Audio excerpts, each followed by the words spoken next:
엄마 간병비 네가 다 써잖아. 그 돈 원래 엄마 통장에 있던 거야. 장례식 끝나기도 전에 돈 얘기라니 엄마한테 부끌지도 않아? 여자의 목소리는 떨렸지만 단단했습니다. 하얀 국화꽃 향기가 가득한 장례식장. 한쪽 복도, 검은 상복을 입은 남매가 마주 서 있었습니다. 60대 남자 한준태, 그의 얼굴은 붉게 상기되어 있었고 주먹은 떨리고 있었습니다. 맞은편에 선 55세 여자 한미정, 그녀의 눈가엔 눈물 자국이 말라붙어 있었지만 표정은 무너지지 않았습니다. 조문객들이 힐끔힐끔 쳐다보기 시작했습니다. 58세 둘째 딸 한수진이 황급히 다가와 오빠의 팔을 잡았지만 준태는 멈추지 않았습니다. 이 이야기는 석 달 전으로 거슬러 올라갑니다. 2024년 여름 서울 외곽의 낡은 빌라 2층. 84세 어머니 김순옥 여사가 치매 진단을 받은 지 10년째 되던 해였습니다. 막내딸 한미정, 55세. 그녀는 미혼이었고 20년 넘게 다니던 회사를 그만둔 지 8년이 지났습니다. 어머니를 돌보기 위해서였습니다. 그날도 미정은 새벽 5시에 눈을 떴습니다. 어머니가 기저귀를 적시는 시간이었으니까요. 미정은 능숙하게 어머니를 씻기고 깨끗한 옷으로 갈아입혔습니다. 아침 식사를 준비하고 약을 챙기고 혈압을 재는 일, 모두 미정의 몫이었습니다. 하루 24시간 중 미정만의 시간은 없었습니다. 10년 전 아버지가 돌아가신 직후였습니다. 형제들이 모여 앉았던 그날 준태가 물었습니다. 엄마 모시는 건 누가 할 거야? 수진이 먼저 손사래를 쳤습니다.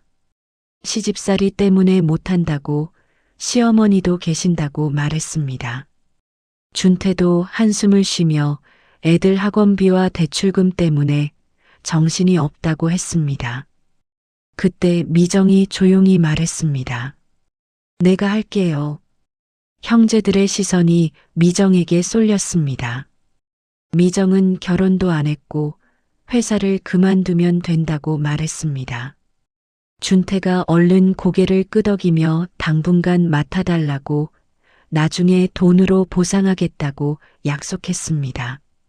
수진도 나중에 다 정산하자며 영수증을 잘 모아두라고 했습니다. 미정은 대답 대신 고개만 끄덕였습니다. 환영합니다. 지혜로 자라는 인생, 함께 피어나는 인생나무입니다. 가족이란 이름 아래 누군가는 모든 것을 짊어지고 누군가는 외면합니다. 오늘 이야기는 침묵 속에서 10년을 버텨온 한 여자의 기록입니다. 이 영상이 여러분께 울림이 되었다면 구독과 좋아요로 함께 해주세요.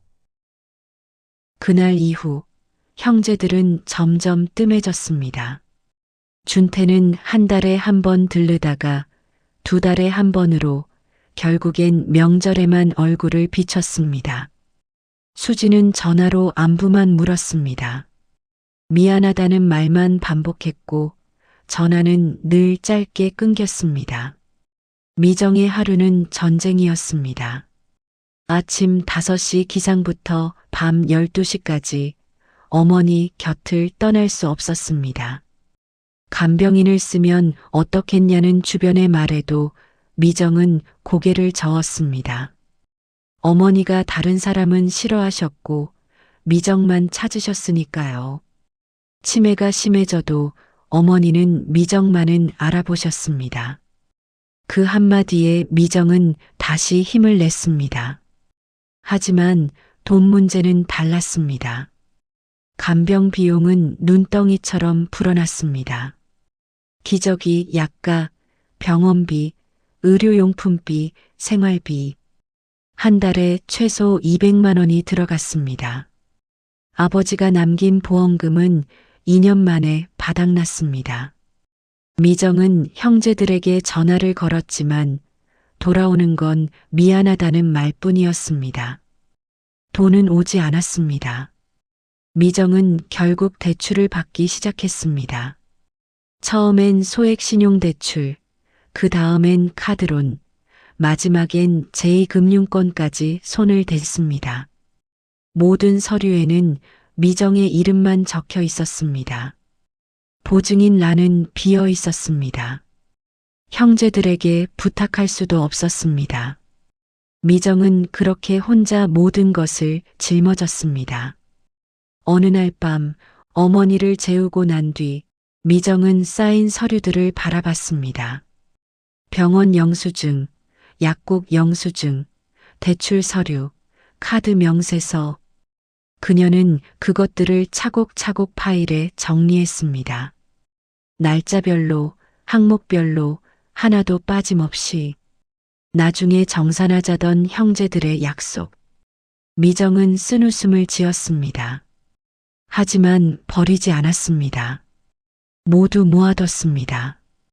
언젠가 필요한 날이 올 거라는 걸 그녀는 알고 있었습니다. 미정은 파일을 서랍 깊숙한 곳에 넣었습니다. 그리고 어머니 방으로 들어가 잠든 어머니의 이불을 고쳐 덮어드렸습니다. 잘 자요, 엄마. 그녀는 작게 속삭였습니다.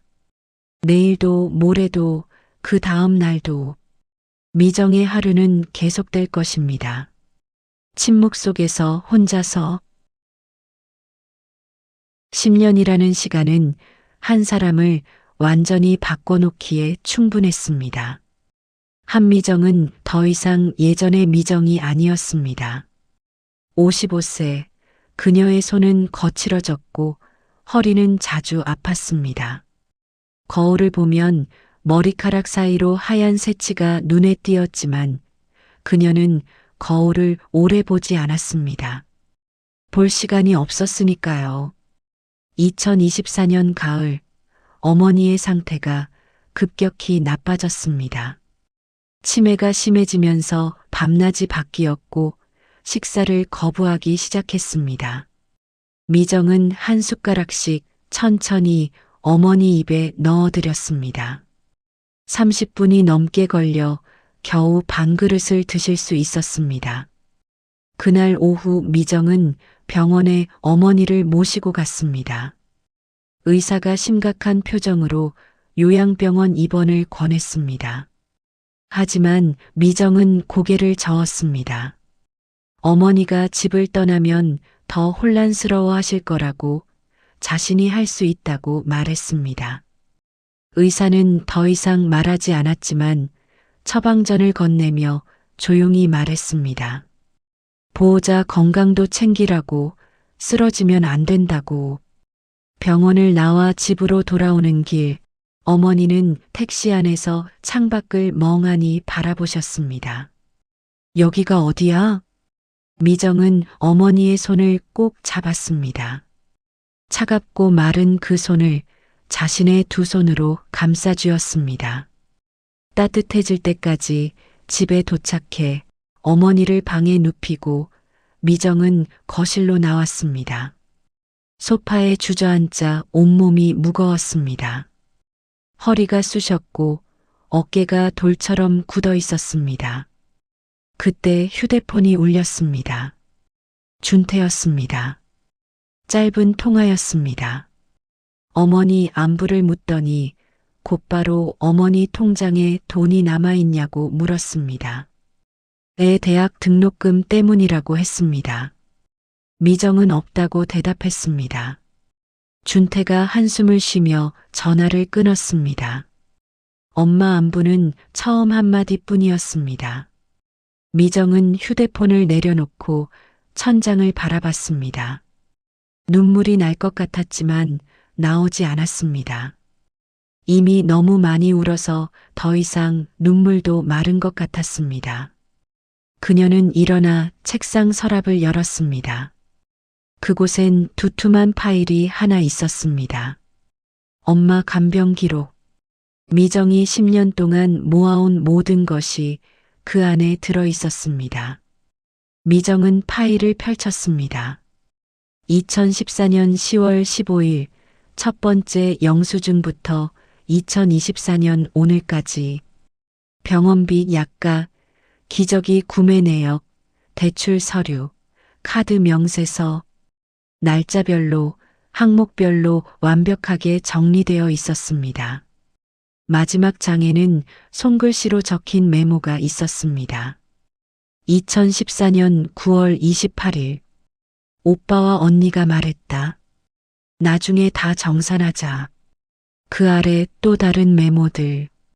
2015년 5월 10일. 오빠에게 도움 요청.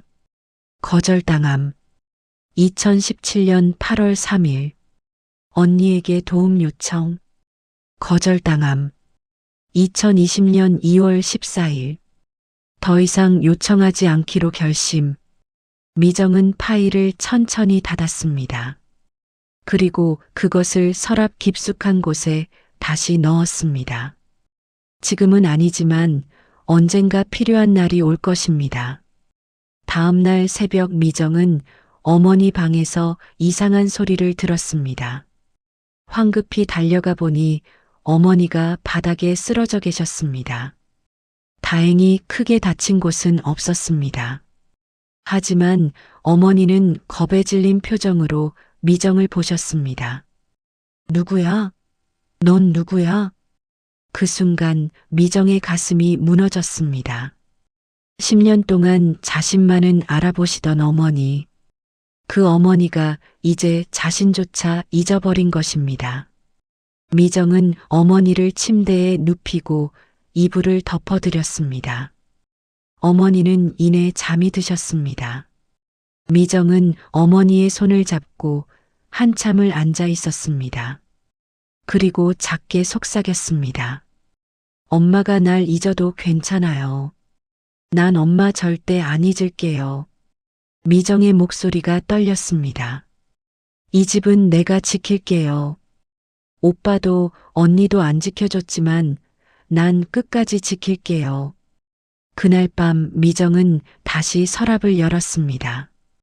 파일을 꺼내 새로운 영수증을 추가했습니다. 그리고 마지막 페이지에 새로운 메모를 적었습니다. 2024년 10월 7일. 오늘 엄마가 날 몰라보셨다. 하지만 괜찮다. 난 엄마를 끝까지 지킬 것이다. 미정은 파일을 닫고 다시 서랍 깊숙이 넣었습니다. 그 파일은 이제 단순한 기록이 아니었습니다. 그것은 미정의 10년이었고 증거였고 무기였습니다. 언젠가 형제들 앞에 꺼내 보일 그날을 위한. 며칠 후 수진이 전화를 걸어왔습니다. 어머니가 많이 안 좋다는 말에 당황하며 다음 주에 가겠다고 했습니다. 미안하다는 말만 반복했습니다. 미정은 짧게 대답하고 전화를 끊었습니다. 그녀는 더 이상 형제들에게 기대하지 않았습니다. 그저 자신이 해야 할 일을 할 뿐이었습니다. 그날 저녁 어머니를 재우고 난 뒤 미정은 거실 소파에 앉아 창밖을 바라봤습니다. 가을 하늘에 별이 몇 개 보였습니다. 대답은 없었지만 미정은 알고 있었습니다. 자신이 할 수 있는 유일한 일이 이것뿐이라는 것을, 그리고 언젠가 이 시간들이 헛되지 않았음을 증명할 날이 올 거라는 것을. 미정은 자리에서 일어나 어머니 방으로 들어갔습니다. 잠든 어머니의 이불을 고쳐 덮어드리고 이마에 손을 얹었습니다. 잘 자요, 엄마. 내일도 내가 옆에 있을게요. 그리고 그녀는 조용히 방을 나왔습니다. 내일도 모레도 그 다음 날도 미정의 하루는 계속될 것입니다. 침묵 속에서 혼자서. 하지만 그녀는 멈추지 않을 것입니다. 2024년 11월. 미정의 통장 잔액은 마이너스였습니다. 대출 이자만 매달 80만 원. 어머니 생활비와 의료비로 최소 150만 원. 합치면 230만 원이 매달 필요했지만 들어오는 돈은 어머니의 기초연금 30만 원뿐이었습니다. 미정은 카드 명세서를 펼쳐들고 한숨을 쉬었습니다. 신용카드 5장 모두 한도가 꽉 찼습니다. 체크카드도 마이너스 통장과 연결되어 있었고 그마저도 한도 끝자락이었습니다. 책상 위에 쌓인 독촉장들, 빨간 글씨로 연체, 납부 독촉, 법적 조치 같은 단어들이 적혀 있었습니다. 미정은 휴대폰을 들었습니다. 저장된 연락처 중 준태 오빠를 한참 바라보다가 화면을 껐습니다. 더 이상 전화하지 않기로 마음먹은 지 4년째였습니다. 어차피 돌아오는 건 미안하다는 말뿐이었으니까요. 그날 오후 은행에서 전화가 걸려왔습니다. 대출 연체에 대한 안내였습니다. 미정은 조용히 들었고 다음 주까지 입금하겠다고 약속했습니다. 전화를 끊고 나서야 그녀는 어디서 그 돈을 구해야 할지 막막했습니다. 미정은 집안을 둘러봤습니다. 팔 수 있는 것이 있을까 생각했지만 이미 팔 건 다 팔았습니다. 자신의 옷, 가방, 시계, 심지어 결혼 안 한 자신이 받았던 돌반지까지 남은 건 어머니가 쓰시는 물건들과 낡은 가구뿐이었습니다. 결국 미정은 제3금융권에 전화를 걸었습니다. 대출 상담원이 물었습니다. 소득이 있느냐고, 담보가 있느냐고. 미정은 둘 다 없다고 대답했습니다. 상담원은 잠시 침묵하다가 말했습니다. 그럼 보증인이라도 세워야 하는데요. 미정은 전화를 끊었습니다. 보증인을 세울 사람이 없었으니까요. 그날 저녁 어머니를 재우고 난 뒤 미정은 거실 소파에 앉아 천장을 바라봤습니다. 10년 동안 쌓인 빚이 이제 5천만 원을 넘었습니다. 모두 미정의 이름으로 보증인도 없이 담보도 없이 오직 미정 혼자의 이름으로. 미정은 서랍을 열고 파일을 꺼냈습니다. 새로운 서류를 추가했습니다. 2024년 11월 15일 제3금융권 대출 신청 거절. 사유소득 없음, 담보 없음. 그 아래 적었습니다. 현재 총 부채 5,200만 원. 모두 본인 명의. 미정은 파일을 천천히 넘기며 지난 10년을 돌아봤습니다. 2014년 처음엔 아버지가 남긴 보험금으로 버텼습니다. 2016년 그 돈이 바닥나자 신용대출을 받았습니다. 2018년 카드론으로 버텼습니다. 2020년 제2금융권까지 손을 댔습니다. 2022년 마지막 남은 적금을 해약했습니다. 2024년 이제 더 이상 빌릴 곳도 없었습니다. 하지만 미정은 멈추지 않았습니다. 어머니는 여전히 그곳에 계셨고 그녀가 돌봐야 했으니까요. 미정은 파일 마지막 장에 새로운 메모를 적었습니다. 형제들은 10년 동안 단 한 번도 돈을 보내지 않았다. 명절에 와서 떡 한 상자 놓고 가는 게 전부였다. 오빠는 엄마 통장 잔액을 물어봤고 언니는 미안하다는 말만 했다. 나는 모든 걸 기록했다. 영수증 하나하나, 전화 통화 내용, 형제들이 한 말 한마디까지. 미정은 펜을 내려놓고 파일을 닫았습니다. 그리고 서랍 깊숙한 곳에 다시 넣었습니다. 언젠가 이 파일이 빛을 볼 날이 올 것입니다. 그날까지 미정은 침묵할 것입니다. 말없이 조용히 하지만 확실하게 준비할 것입니다. 다음 날 수진에게서 문자가 왔습니다. 미정아, 엄마 어때? 나 다음 달에 갈게. 미안해. 미정은 답장을 보내지 않았습니다. 다음 달도 그 다음 달도 수지는 오지 않을 거라는 걸 알았으니까요. 명절이 다가왔습니다. 준태가 전화를 걸어왔습니다. 미정아, 이번 명절엔 내가 못 갈 것 같아.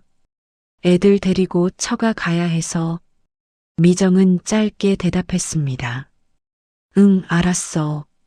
엄마한테 잘 전해줘. 나중에 갈게.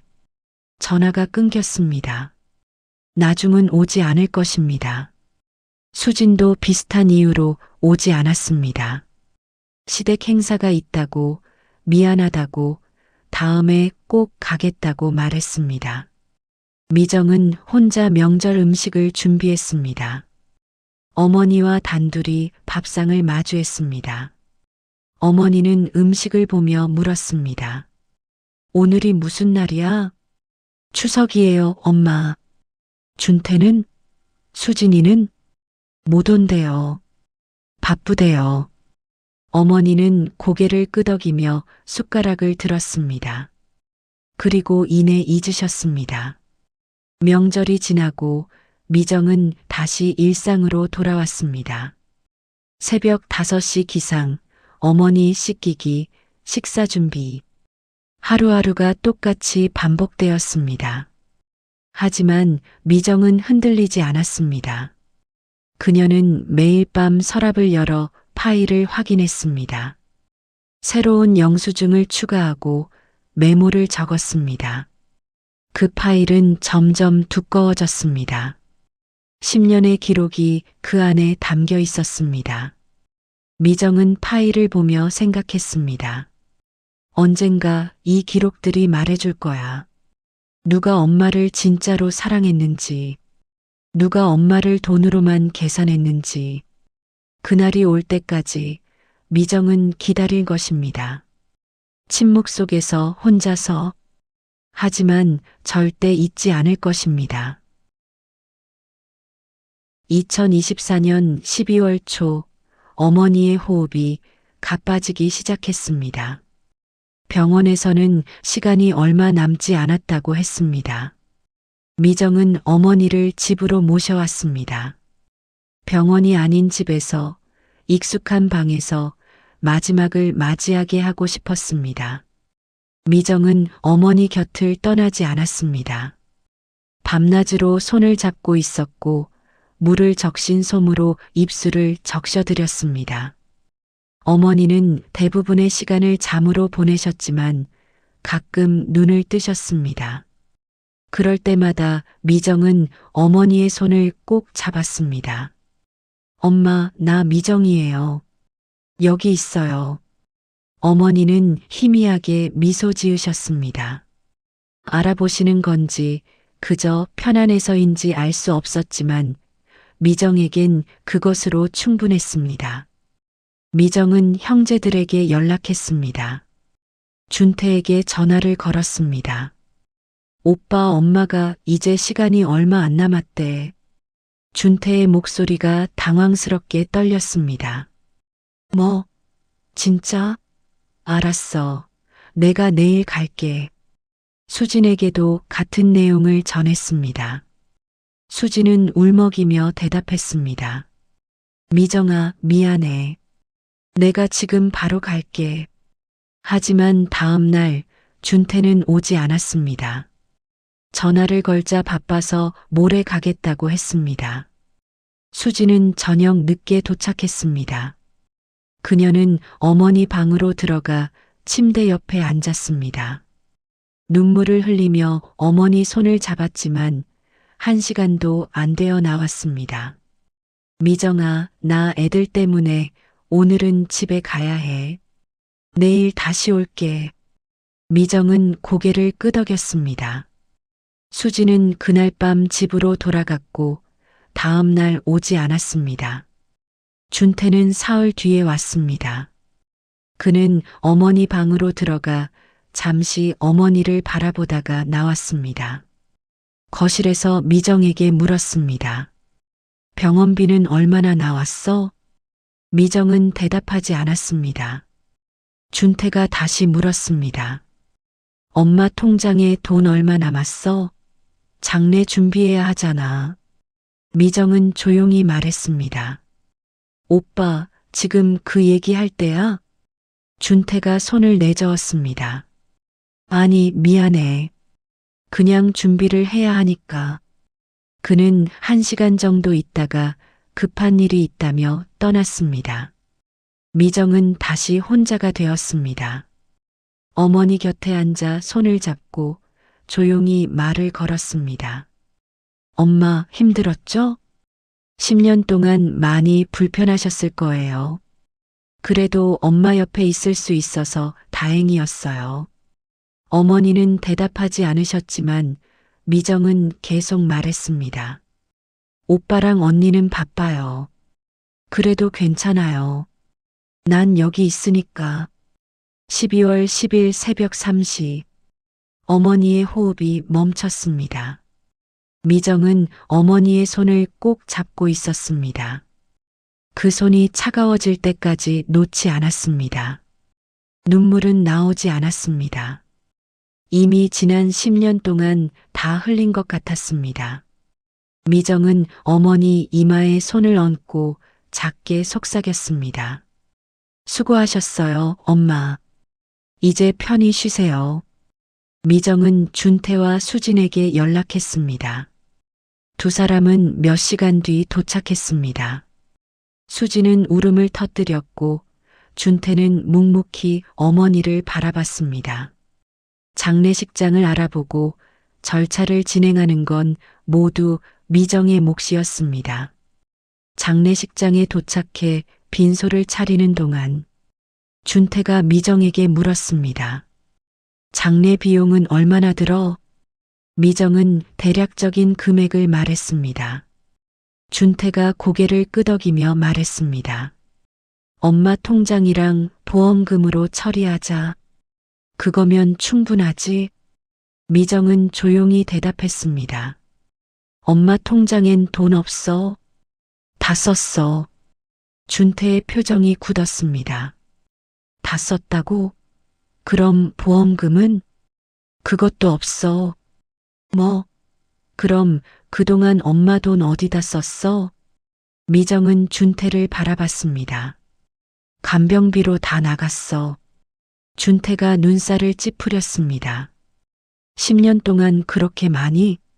미정은 더 이상 대답하지 않았습니다.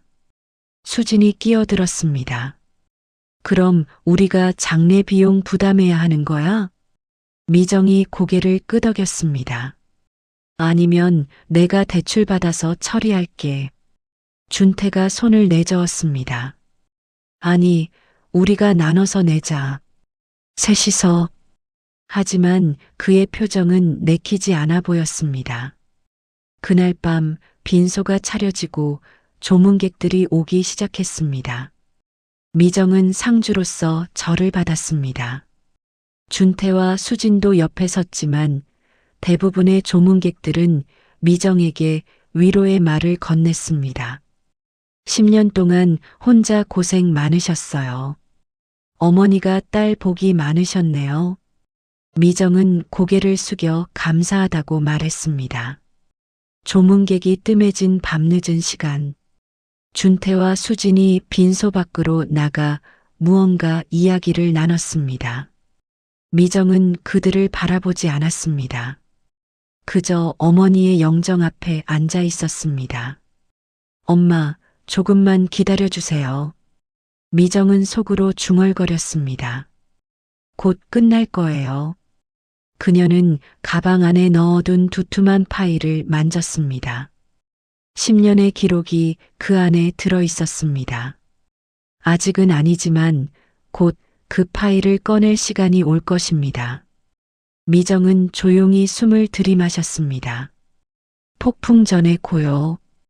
그 고요 속에서 미정은 준비하고 있었습니다. 장례 이틀째 오후, 빈소엔 친척들이 모여 있었습니다. 어머니의 언니인 큰이모, 사촌 오빠들, 고모, 먼 친척들까지.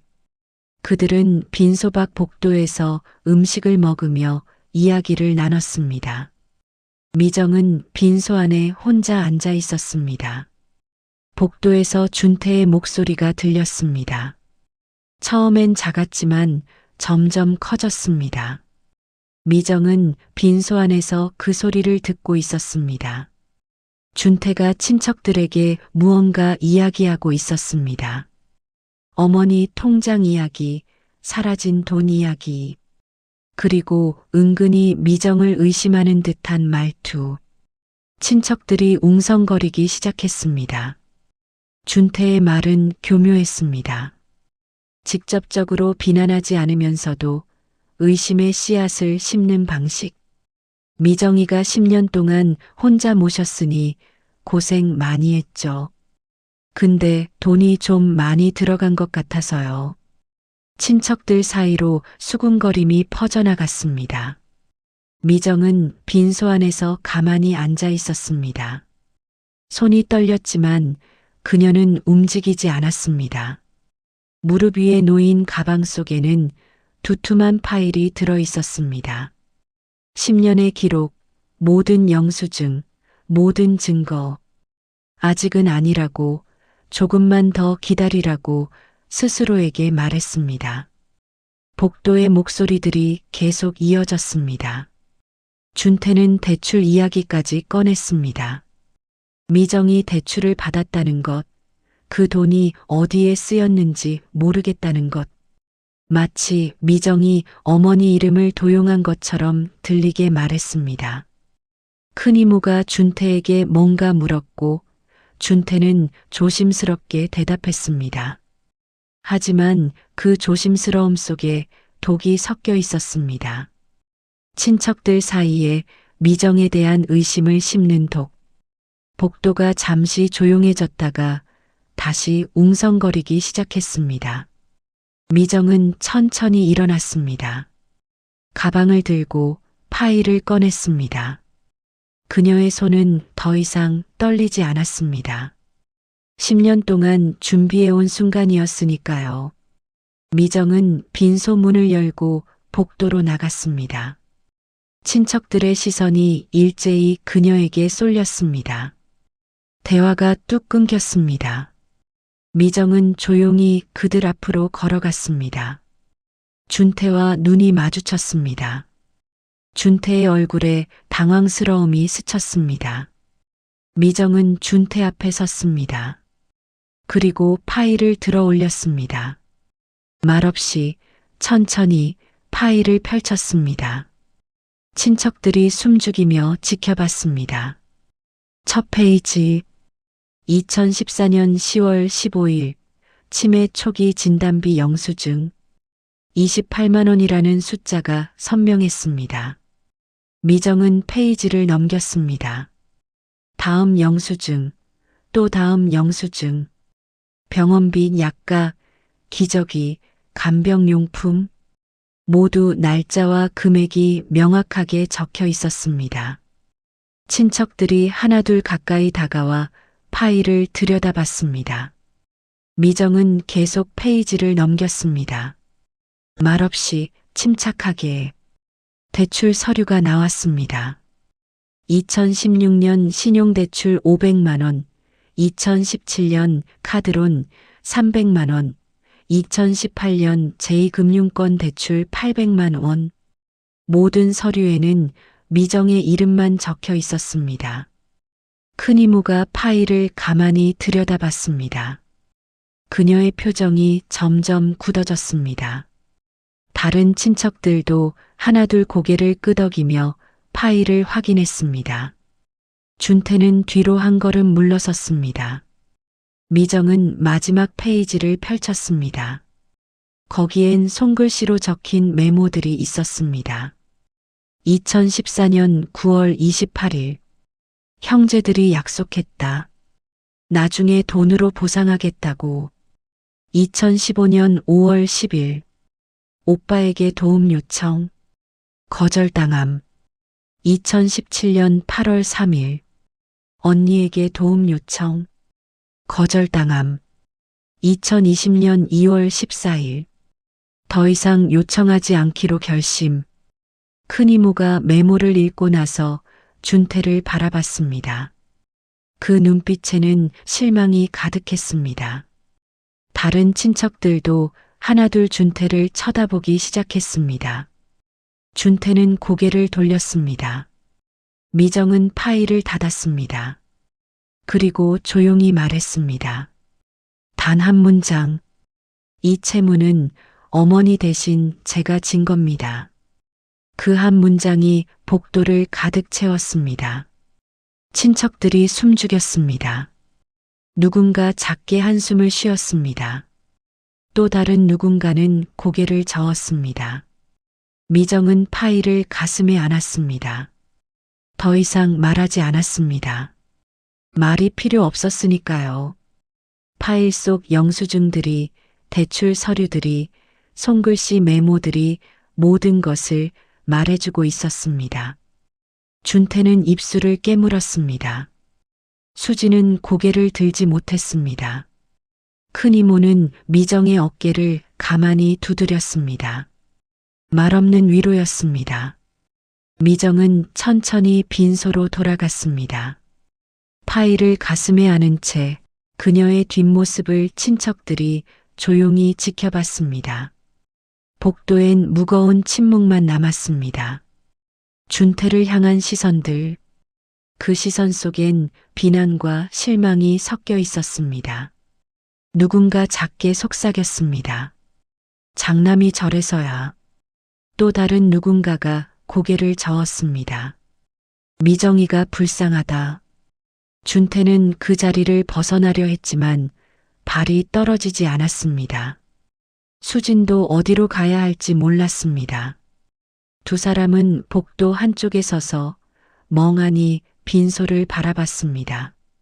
미정이 어머니 영정 앞에 앉아 있는 모습이 보였습니다.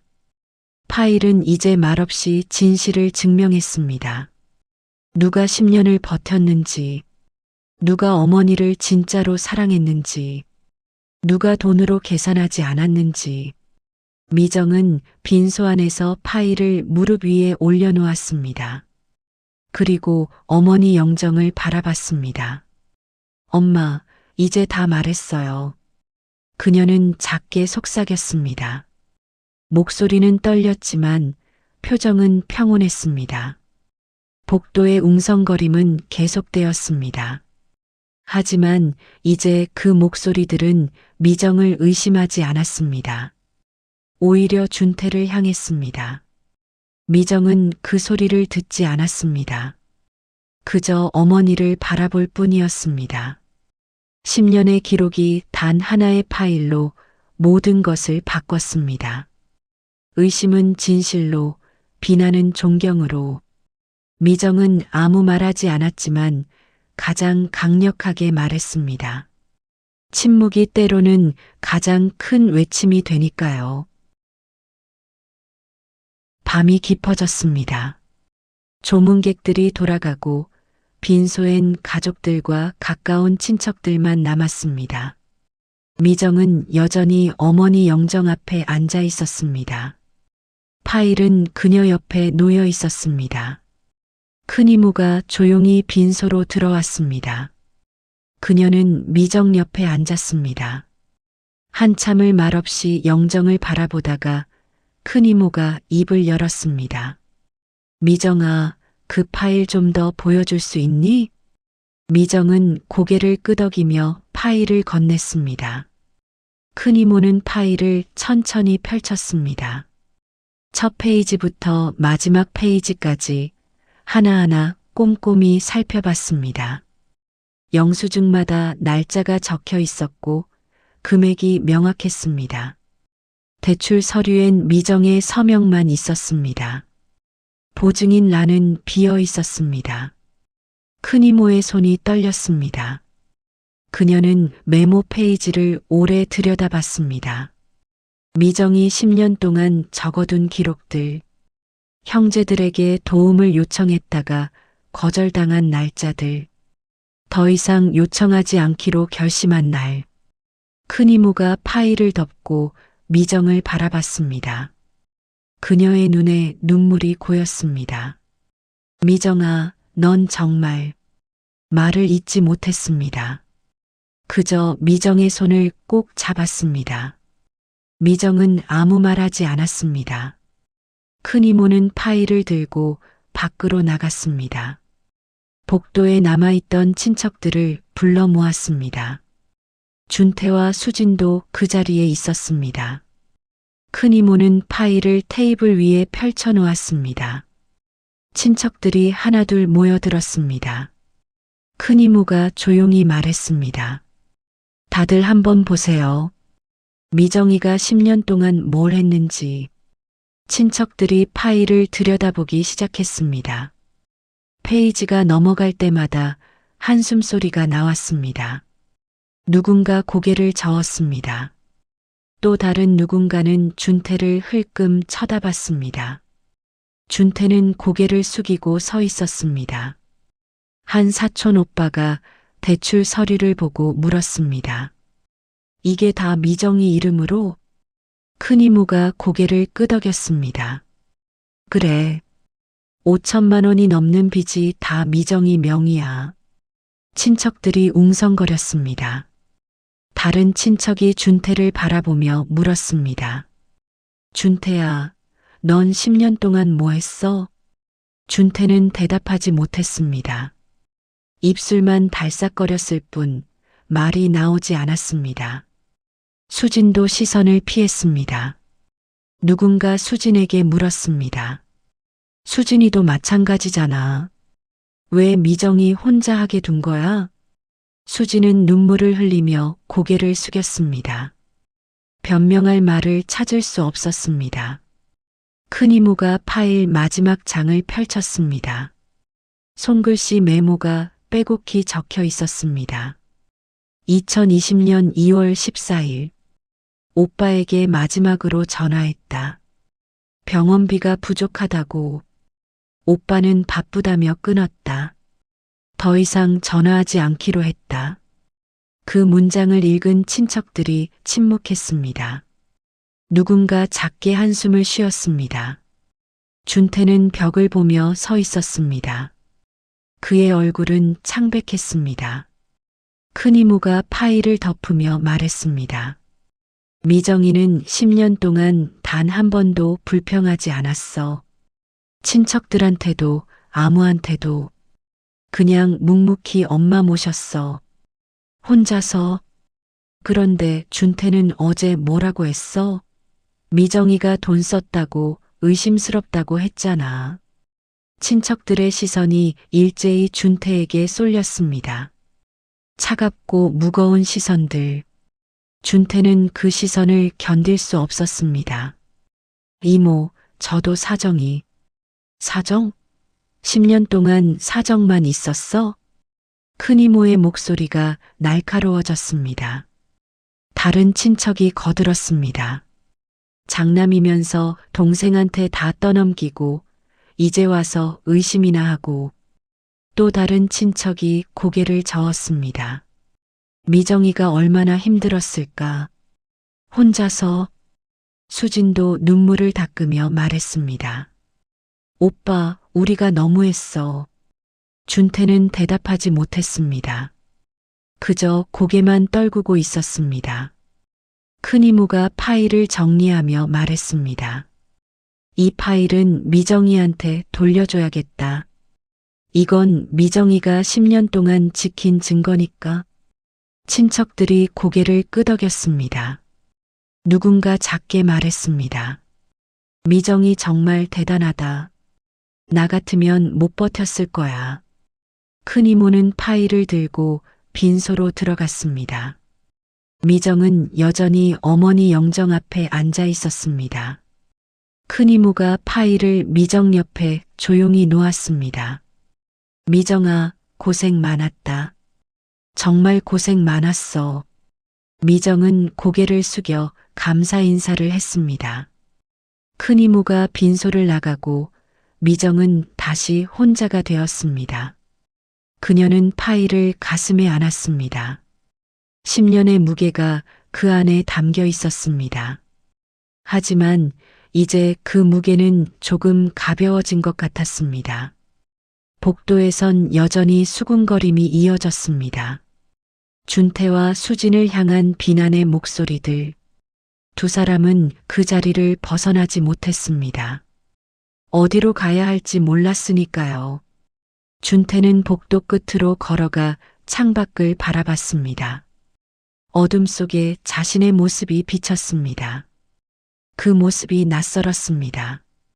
10년 동안 자신이 뭘 했는지 이제야 깨닫기 시작했습니다. 수지는 화장실로 들어가 혼자 울었습니다. 거울 속 자신의 얼굴을 보며 생각했습니다. 나는 왜 미정이를 도와주지 않았을까? 나는 왜 엄마한테 가지 않았을까? 대답은 나오지 않았습니다. 빈소 안에서 미정은 어머니를 바라봤습니다. 엄마, 이제 다들 알았어요. 그녀는 작게 속삭였습니다. 제가 엄마 곁에 있었다는 거, 오빠랑 언니는 없었다는 거, 엄마도 알고 계셨죠? 영정 속 어머니는 웃고 계셨습니다. 오래전 건강하셨을 때 찍은 사진. 미정은 그 미소를 보며 눈물을 닦았습니다. 고마워요, 엄마. 저를 믿어주셔서. 밤은 깊어갔습니다. 빈소엔 국화꽃 향기만 가득했습니다. 미정은 파일을 가방에 넣었습니다. 이제 더 이상 꺼낼 필요가 없을 것 같았습니다. 진실은 이미 드러났으니까요. 10년 동안 누가 어머니를 사랑했는지, 누가 진짜 가족이었는지, 파일 속 영수증 하나하나가 그것을 증명했습니다. 복도의 수군거림은 새벽까지 이어졌습니다. 하지만 미정은 그 소리를 듣지 않았습니다. 그저 어머니 곁에 앉아 마지막 밤을 함께했습니다. 10년 동안 그래왔던 것처럼. 장례 마지막 날 오전, 발인을 준비하는 시간이었습니다. 친척들은 빈소를 정리하고 장지로 갈 준비를 했습니다. 미정은 어머니 유품을 정리하고 있었습니다. 그때 한 남자가 장례식장으로 들어왔습니다. 양복을 입은 40대 남자, 손에는 서류 가방을 들고 있었습니다. 그는 주변을 둘러보다 상주석으로 다가왔습니다. 준태를 찾는 듯 했습니다. 남자는 준태 앞에 섰습니다. 명함을 건네며 자신을 소개했습니다. 대한생명보험 담당자였습니다. 고인의 보험금 관련 서류를 가져왔다고 했습니다. 준태의 눈빛이 반짝였습니다. 보험금이라는 단어에 반응한 것입니다. 담당자는 서류 가방에서 파일을 꺼냈습니다. 그리고 천천히 내용을 설명하기 시작했습니다. 고인이 가입한 종신보험, 보험금은 2천만 원. 준태는 고개를 끄덕이며 서류를 받아들었습니다. 하지만 다음 순간 그의 표정이 굳었습니다. 수익자 란에 적힌 이름, 한미정. 준태가 서류를 다시 들여다봤습니다. 분명히 한미정이라고 적혀 있었습니다. 담당자가 설명했습니다. 2020년에 수익자 변경이 있었다고, 공증도 받았다고. 준태의 손이 떨렸습니다. 원래 수익자가 누구였냐고 물었습니다. 담당자가 대답했습니다. 장남인 한준태였다고, 하지만 고인이 직접 변경했다고. 친척들이 하나둘 모여들기 시작했습니다. 큰 이모가 서류를 들여다봤습니다. 거기엔 어머니의 서명과 도장이 선명했습니다. 그리고 변경 사유란에 적힌 글씨, 막내딸 10년 간병, 보험금은 그에게. 친척들이 웅성거렸습니다. 준태는 할 말을 잃었습니다. 담당자는 이것이 법적으로 유효한 문서라고 덧붙였습니다. 치매 진단을 받았어도 당시엔 의사결정 능력이 있었다고, 공증인도 확인했다고. 준태가 변명하려 했지만 말이 나오지 않았습니다. 큰 이모가 그를 바라보는 눈빛이 차갑게 식어갔습니다. 담당자는 서류를 미정에게 전달하겠다고 말하고 빈소로 향했습니다. 준태는 그 자리에 멍하니 서 있었습니다. 2천만 원이 자신에게서 미정에게로 넘어간 것입니다. 어머니가 직접 의도적으로 변경한 것입니다. 그때 또 다른 사람이 장례식장으로 들어왔습니다. 은행원으로 보이는 30대 여자였습니다. 그녀는 미정을 찾았습니다. 대출 관련 확인건이 있다고 했습니다. 미정이 빈소에서 나왔습니다. 은행원은 미정 앞에서 서류를 펼쳤습니다. 그리고 차분하게 설명하기 시작했습니다. 친척들이 또다시 주변으로 모여들었습니다. 은행원의 말은 명확했습니다. 미정 명의로 된 대출 중 일부가 원래는 준태 명의로 신청되었다는 것. 하지만 준태의 집이 이미 담보로 잡혀 있어 거절되었다는 것. 그래서 명의를 미정으로 변경했다는 것. 미정은 서류를 천천히 받아들었습니다. 거기엔 준태의 서명이 있었습니다. 신청인 한준태, 명의 변경 요청 한미정, 사유 본인 담보한도 초과. 미정의 손이 떨렸습니다. 2018년 5월, 2019년 11월, 총 1,400만 원. 모두 준태가 신청했지만 미정 이름으로 처리된 대출이었습니다. 미정은 준태를 바라봤습니다. 준태는 고개를 돌렸습니다. 은행원이 계속 설명했습니다. 서류에 미정의 동의 서명이 있다고 하지만 실제 대출 신청과 사용은 준태가 했다고. 미정은 기억을 더듬었습니다. 2018년 준태가 급하게 전화했던 날. 서류에 도장만 찍어달라고, 엄마 병원비 때문이라고. 미정은 아무 의심 없이 도장을 찍었습니다. 오빠를 믿었으니까. 하지만 그 서류는 병원비가 아니었습니다. 준태 자신의 대출 서류였습니다. 자기 집 담보를 지키기 위해 동생 이름을 사용한 것입니다. 친척들의 표정이 싸늘하게 변했습니다. 누군가 작게 한숨을 쉬었습니다. 또 다른 누군가는 고개를 저었습니다. 큰 이모가 준태를 바라봤습니다. 그 눈빛엔 실망과 분노가 섞여 있었습니다. 준태는 변명을 시도했습니다. 입을 열었지만 말이 제대로 나오지 않았습니다. 급했다고, 집을 지켜야 했다고, 애들도 있었다고. 하지만 그 변명은 공허했습니다. 큰 이모가 차갑게 말했습니다. 그래서 동생 이름으로 대출 받은 거야? 동생한테 떠넘긴 거야? 준태는 대답하지 못했습니다. 다른 친척들도 하나둘 그를 외면했습니다. 누군가 작게 말했습니다. 장남이라면서 동생 등쳐먹고.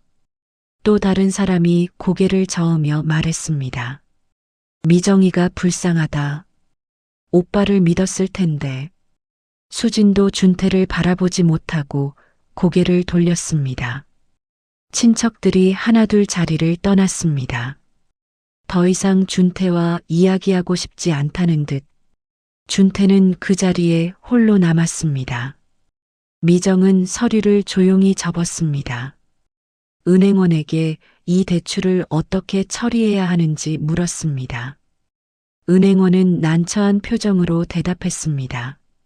명의가 미정으로 되어 있으니 법적으론 미정이 갚아야 한다고. 미정은 고개를 끄덕였습니다. 예상했던 대답이었습니다. 그녀는 서류를 가방에 넣었습니다. 그리고 준태를 마지막으로 한번 바라봤습니다. 준태는 창백한 얼굴로 벽을 보고 서 있었습니다. 보험금은 미정에게 갔고 대출은 미정 이름으로 떠넘긴 사실이 드러났습니다. 어제까지 미정을 의심했던 그가 이제는 모든 친척들의 비난을 받고 있었습니다. 모든 것이 무너졌습니다. 준태의 체면도, 명예도, 장남으로서의 위치도, 친척들의 존경도, 가족으로서의 신뢰도, 그는 모든 것을 잃었습니다. 미정은 빈소로 돌아갔습니다. 어머니 영정 앞에 앉아 조용히 손을 모았습니다. 엄마, 다 끝났어요. 그녀는 작게 속삭였습니다. 이제 정말 다 끝났어요. 복도엔 무거운 침묵만 흘렀습니다. 준태는 여전히 그 자리에 서 있었습니다. 하지만 아무도 그에게 다가가지 않았습니다. 그는 완전히 혼자가 되었습니다. 발인 시간이 다가왔습니다. 친척들이 하나둘 준비를 시작했습니다. 하지만 그들 중 누구도 준태를 먼저 찾지 않았습니다. 장남이지만 이미 그 자리를 잃은 사람. 미정은 어머니 영정을 받들고 일어섰습니다. 이제 마지막 길을 떠날 시간이었습니다. 10년을 함께한 어머니와의 마지막 작별. 미정의 눈에 눈물이 고였습니다. 발인이 끝났습니다. 어머니는 조용한 묘지에 잠드셨습니다. 하얀 국화꽃들이 묘 주위를 둘러쌌고 차가운 바람이 불어왔습니다.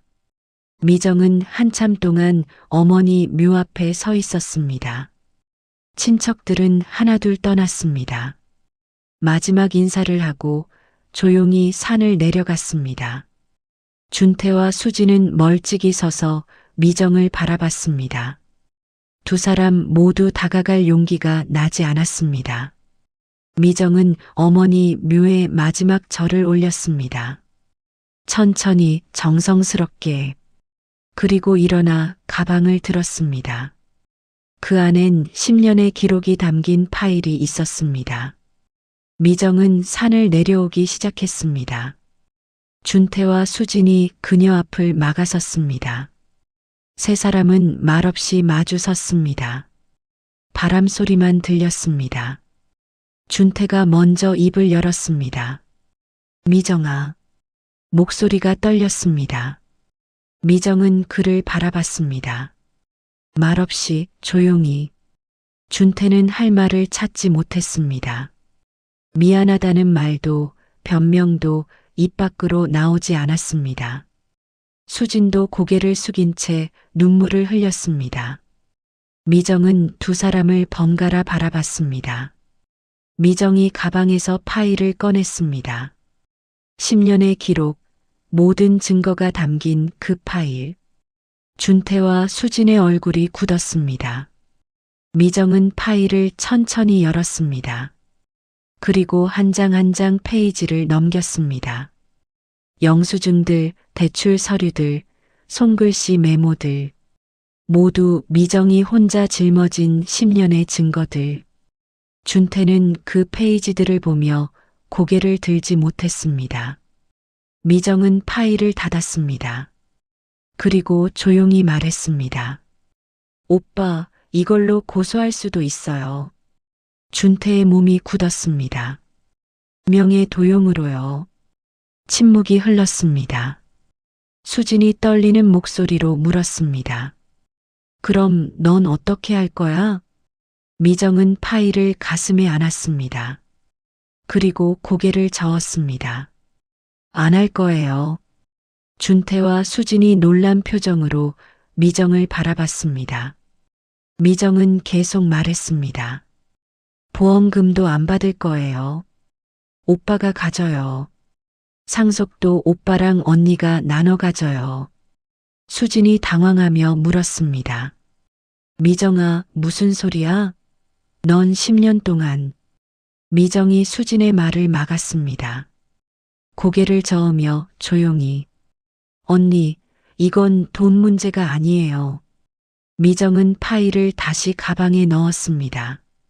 전 오빠가 저를 도둑으로 만든 게 제일 슬펐어요. 10년 동안 엄마 곁에 있었던 게 사랑 때문이었는데 오빠는 그걸 돈으로 계산했잖아요. 준태는 할 말을 잃었습니다. 미정의 목소리는 떨렸지만 단단했습니다. 전 엄마와 함께한 10년이 있어요. 오빠는 그게 없어요. 돈을 받아도 집을 지켜도 엄마와 함께한 마지막 시간은 돌아오지 않아요. 그 말에 준태의 얼굴이 일그러졌습니다. 그는 비로소 깨달았습니다. 자신이 무엇을 잃었는지, 어머니와 함께할 수 있었던 마지막 10년을. 수진도 울음을 터뜨렸습니다. 미정아, 정말 미안해. 미정은 고개를 저었습니다. 이제 됐어요. 미안하다는 말도. 미정은 두 사람을 지나쳐 걸었습니다. 뒤돌아보지 않았습니다. 준태와 수진은 그 자리에 멍하니 서 있었습니다. 미정의 뒷모습이 점점 멀어졌습니다. 산 아래 주차장. 미정은 차에 오르기 전 하늘을 올려다봤습니다. 구름 사이로 햇살이 비쳤습니다. 엄마, 이제 편히 쉬세요. 미정은 작게 속삭였습니다. 그녀는 가방을 어깨에 메고 차에 올랐습니다. 시동을 걸고 천천히 주차장을 빠져나갔습니다. 백미러에 준태와 수진의 모습이 보였습니다. 두 사람은 여전히 그 자리에 서 있었습니다. 미정은 백미러를 보지 않았습니다. 앞만 바라보며 운전했습니다. 10년의 무게를 내려놓은 발걸음처럼 가볍지만 단단했습니다. 한편 묘지에 남은 준태와 수진. 두 사람은 한참을 말없이 서 있었습니다. 보험금 서류가 준태의 손에 들려 있었습니다. 2천만 원. 하지만 그 종이가 무겁기만 했습니다. 준태는 서류를 내려다봤습니다. 손이 떨렸습니다. 돈은 받았지만 그는 모든 것을 잃었습니다. 존경도, 체면도, 가족으로서의 자리도, 무엇보다 어머니와의 마지막 시간들을. 수진도 눈물을 닦으며 중얼거렸습니다. 우리가 미정이한테 너무했어. 준태는 대답하지 않았습니다. 이미 늦었으니까요. 두 사람은 천천히 산을 내려왔습니다. 무거운 발걸음으로. 돈은 손에 쥐었지만 마음은 텅 비었습니다. 미정이 남긴 말들이 귓가에 맴돌았습니다. 엄마와 함께한 10년은 돌아오지 않아요. 그 말이 가슴에 비수처럼 박혔습니다. 준태는 그제야 알았습니다. 진짜 잃어버린 것이 무엇인지. 미정은 빚을 지고 떠났습니다. 하지만 진짜로 가진 것은 그녀였습니다. 10년 동안 어머니 곁에 있었던 시간, 새벽마다 어머니를 씻기고 밥을 먹이고 손을 잡아드렸던 순간들, 그 누구도 빼앗을 수 없는 기억들. 준태와 수진은 돈을 받았습니다. 하지만 그들이 진짜로 잃은 것은 돈이 아니었습니다. 어머니와 함께할 수 있었던 마지막 시간. 그 시간은 영영 돌아오지 않습니다. 가족은 돌봄을 나누지 않으면 결국 빚으로 서로를 기억하게 됩니다. 하지만 사랑으로 기억하는 사람은 아무것도 잃지 않습니다. 미정은 알고 있었습니다. 진짜 승리는 돈이 아니라 존엄이라는 것을. 그리고 그 존엄은 이미 10년 전부터 그녀의 것이었습니다. 어머니는 알고 계셨을 것입니다. 누가 진짜로 자신을 사랑했는지. 그래서 보험금 수익자를 바꾸셨을 것입니다. 미정에게. 하지만 미정은 그마저 내려놓았습니다. 돈으로 증명할 필요가 없었으니까요. 10년의 시간이 이미 모든 것을 증명했으니까요. 진짜 승리는 이기는 것이 아니라 내려놓는 것입니다. 미정은 모든 것을 내려놓고도 모든 것을 가졌습니다. 어머니와 함께한 시간, 그 시간 속의 사랑. 그것은 돈으로 살 수 없는 것이었습니다. 그것은 빚으로 갚을 수 없는 것이었습니다. 그것은 오직 함께한 사람만이 가질 수 있는 것이었습니다. 미정은 혼자 떠났지만 혼자가 아니었습니다. 10년의 기억이 그녀와 함께였으니까요. 어머니의 미소가 그녀와 함께였으니까요. 이상 지혜로 자라는 인생, 함께 피어나는 나무. 인생나무였습니다. 감사합니다.